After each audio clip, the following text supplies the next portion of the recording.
Shalom Obracha. Nous poursuivons aujourd'hui avec la 5e Mishnah de Masechet Eruvin du premier Pérek. La Mishnah poursuit dans les dynimes de la poutre. Nous avons vu que la poutre devait être suffisamment large pour que l'on puisse mettre une demi-brique, donc nous avons dit un téphar de large pour la poutre, et nous avons vu aussi que d'après les Chachamim, la poutre doit être suffisamment solide pour que l'on puisse poser une demi-brique. Rabbi Yehuda nous avait dit dans la Mishnah précédente que non, même si la poutre n'est pas solide, puisqu'elle est large, c'est suffisant. Eh bien, à la suite de la Mishnah précédente, c'est toujours ici Rabbi Yehuda qui s'exprime et qui dit Haïta shel kash. Donc Rabbi Yehuda dit, elle n'a pas besoin d'être solide la poutre, même si elle est shel kash, de paille. C'est-à-dire qu'on a pris un peu de paille, il me semble, on a fait comme une sorte de poutre qu'on a mis à l'entrée du mavoy, au shel kanim ou de roseau. Eh bien, roimota kilu shel materet, on imagine, on la regarde comme si elle était en métal. Et si elle était en métal, dans cette largeur de cette poutre que nous avons fabriquée par de la paille ou des roseaux, si c'était du métal et que ce métal aurait pu supporter cette demi-brique, eh bien, cette poutre, même en paille, est cachère. Même si maintenant, elle est de paille et elle ne peut pas supporter cette demi-brique, mais puisque on peut l'imaginer, si elle avait été en métal, la brique aurait pu tenir dessus, eh bien, c'est suffisant.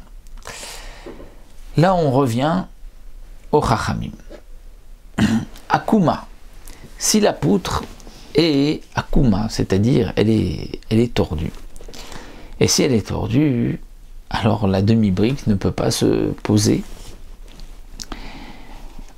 et même si cette partie de la brique qui est tordue sort du mavoy, mais roimota kilu pshuta, on imagine comme si la poutre était droite.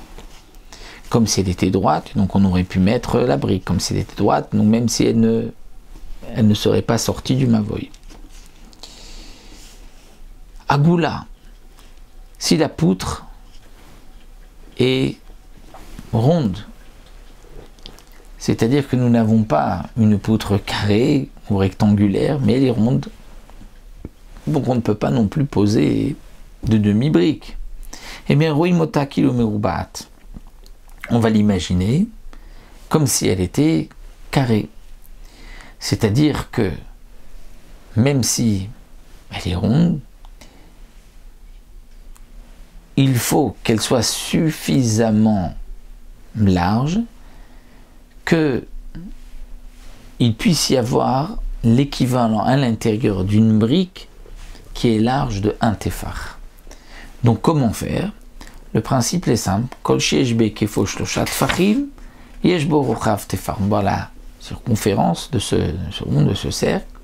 Lorsque tout autour, ça fait 3 tfachim, c'est-à-dire que si on prend un fil, on mesure cette poutre, on arrive en faisant le tour à 3 tfachim, donc c'est que le diamètre fait au moins 1 téphar, puisque c'est le principe de pi que la Gemara donc nous apprend d'un pasouk, le fameux Yam chez Shlomo, du bassin que Shlomo Amelech avait fait, où ce bassin était d'un côté à l'autre, donc le diamètre était de 10 amot et le contour était de 30 amot.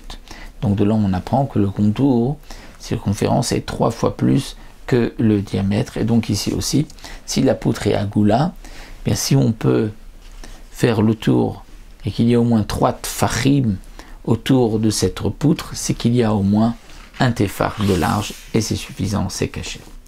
Voici donc pour les dynimes de la poutre, et on se retrouvera dans la Mishnah suivante avec les dynimes du poteau sur le côté à l'entrée du mavoy, comme nous l'avons vu dans les premières Mishnayot.